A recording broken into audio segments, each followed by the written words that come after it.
Hello guys, so welcome to today's evening show. My name is CHUKS and you're on JFL TV, the home of football. So if today not the first time we see our program, for you to bring you the latest Arsenal news update as they drop all over the world.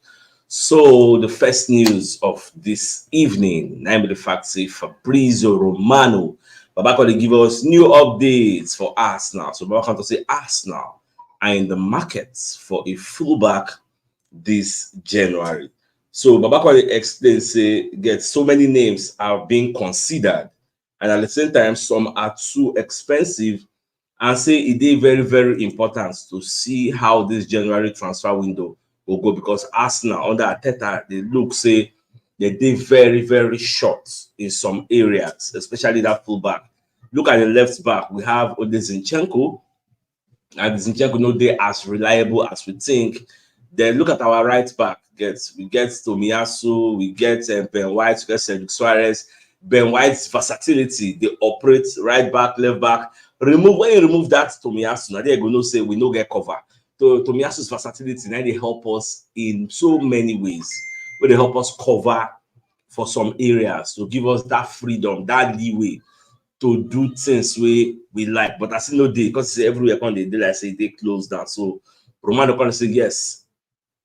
Arsenal are really, really searching for a fullback. Even David Ornstein, when they talk, say, make people don't be surprised, say, now everybody talk, say, sign striker, sign striker, sign striker, but don't be surprised. Say, the first person where Arsenal will sign for this January transfer window, it will be a defender. And people going to talk, say, she doesn't see, say, now striker, we didn't need, go to the defense to say, now waiting be our priority, like, the field will start defense. And I thought I know, say, that's the Zinchenko area, that is the league. So they want to see how they plug that gap.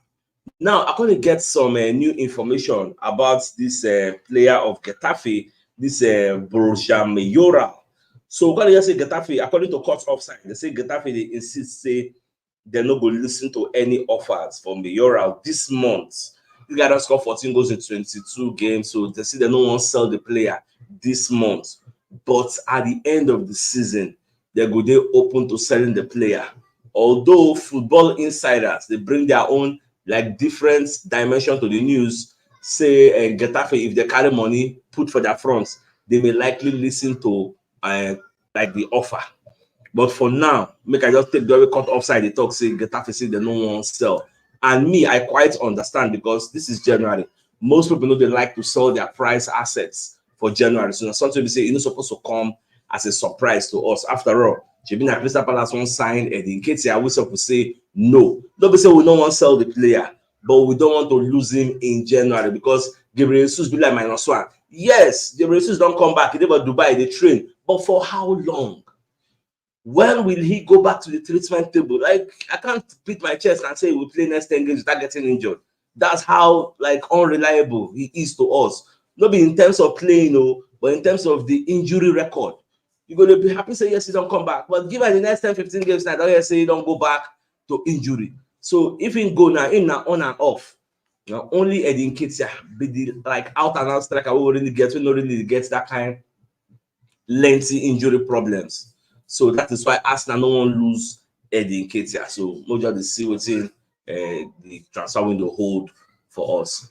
At the same time, you know, so they complain the money say Sean Dyche no really give like a concrete answer about Amadou Onana, saying no, we don't want to sell this player. So this evening, I got to see another report from the Sun where they quote Sean Dyche as saying there will be no one at this stage that we are thinking of letting go. That is a quote from Sean Dyche about Amadou Onana or any other player of Everton where anybody will really say the one side, because again news will come outside about Anax Danjuma.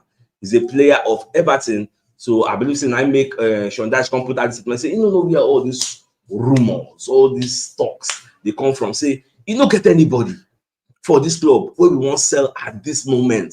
So now what I expect them to talk before about Amadou Onana, because look, I know like it would be very, very. And look at where Everton are in the table now. They go there maybe kind of 16th or thereabouts. So themselves, they know they fight away from relegation. So if they don't take time, then if you go relegation problem. So this is what it is. Now, you know what believe say the Sun also let us know say Palhinha So Bayern Munich deal. That deal wey dem agree last transfer window about 58 million pounds. Wey be say Bayern Munich and Fulham they already agreed the deal. But all of a sudden, because Fulham could not get a replacement on time, the deal can't collapse. So everybody expects say Bayern will come back for the player. Maybe the player don't do medical, do everything, travel to Bayern, you know, everything on set. But just say Fulham don't get a replacement. So now the song called say that deal it don't collapse. Say Bayern no really come back for the player. So for the report I can read, the song called they ask say it is over to Arsenal now. The way that Arsenal will come rescue the guy. The Bayern and Fulham deal was about 58 million pounds. So she Arsenal will come pay the money to carry this Palhinha. So that's the question because Fulham are willing to sell. Yeah, because now anybody go buy the player now, they get ample time to get a replacement. Nobody like saying a 9 minutes package, like say maybe something they don't want. So if you want to buy the player now, there's enough time to get a replacement. But with that Arsenal will come sign the player because once upon a time in this January window, there were some reports that Arsenal were scamping Palhinha, that they were interested in signing him. But yeah, I don't know. That trail, the news, you don't go cold. Nobody they mention, I mean, nobody they answer. Even this on Nana herself, nobody the link just go cold. Nobody they hear anything about him for us. So we'll just watch. Now I saw something disturbing. This Joshua Zirkzee of Bologna. So this evening I can't find out the buyout clause, the fee. We Bayern agree with Bologna. So if say Bayern won't sign this player today, now, Bayern will pay 34 million pounds to Bologna. You get now what you then get for their buyback clause.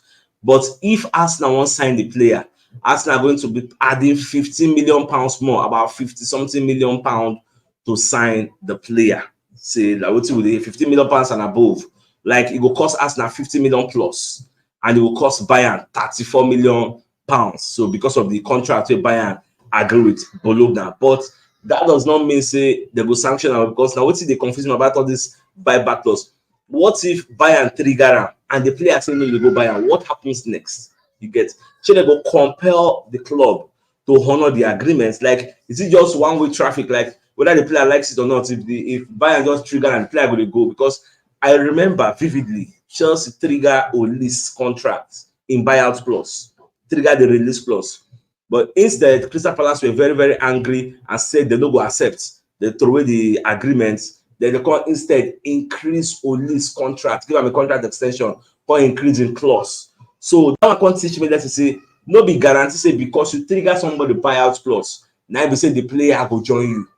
That's not a guarantee. So this one, I don't know what will be the case because buyback clause is different from buyout clause. So because buyback clause, we don't agree every time we don't sign put get it just be like automatic. So I don't know. Anybody will get clarity on this issue. I beg, let me know in the comment section because no I will read all the comments at the end of the day. Maybe it's clear for you, but I will still do more research because it is somehow it is clouded, they shrouded in some secrecy. I don't really understand that. Clear. So if it's clear for you, I beg shed more light on us. So away from that, so Fabrizio Romano called the talk saying, in fact, Arsenal are actually looking for a fullback and a striker this January transfer window. Now, Fabrizio can go further. According to say all the players, as this is a quote, so all the players Arsenal wants are either very expensive or not on the market, like Ivan Toney and Osimhen. This is a quote. Like I write them down so that I don't go miss any word. I write them down. All the players Arsenal wants are either very expensive or not on the market, like Ivan Toney and Osimhen. They'll try for a fullback and a striker. These are the words of Fabrizio Romano this evening. And what's in the talk, it is 100% true because the 8 targets will define. Now, 2 things they worry them. Number 1, it is either they are available at a ridiculous price that we cannot afford, or they know they are available at all. For example, Ivan Toney, officially, he's not available, but unofficially, they don't slap 100 million pounds on your head. So it is two-way. Osimhen, officially, he's not available on the markets, but unofficially, in buyout clause now 112 million pounds. If you break up, they will let him go. So now 2 ways. So that is the predicament we Arsenal dey now, not just Arsenal. Now Arsenal many people. And from Fabrizio's point of view, we are looking for a striker and we are looking for a fullback because the fullback will really get problem for the defense. Centre back, I don't think we have any problem with our centre back. So now fullback are there while are they.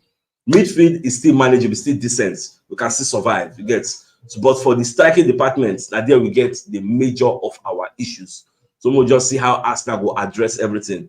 Today's date now 13. You get, so we'll still get some days to go. We'll just see how things go forward. So far so good. The biggest news of the night, and in fact, if Fabrizio will talk say we did for the market for a fullback this January, but in reality, in truth, we'll not be just fullback. We are in the market for a fullback and a striker. You get, just say everything. No, I don't feel add all the whole words for this headline. That's why I just leave only fullback. In reality, what he said is we are in the market for a fullback and for a striker. Those two now we define. In as much as financial fair play don't give us that financial leeway, that freedom to do as we like. But last, I'm just waiting Arsenal go to do. So my dear Arsenal lovers, I think this is a fine place for us to call the show an end. So till I come your way tomorrow, as usual. Now get out here. Thanks for tuning in. Have a good night.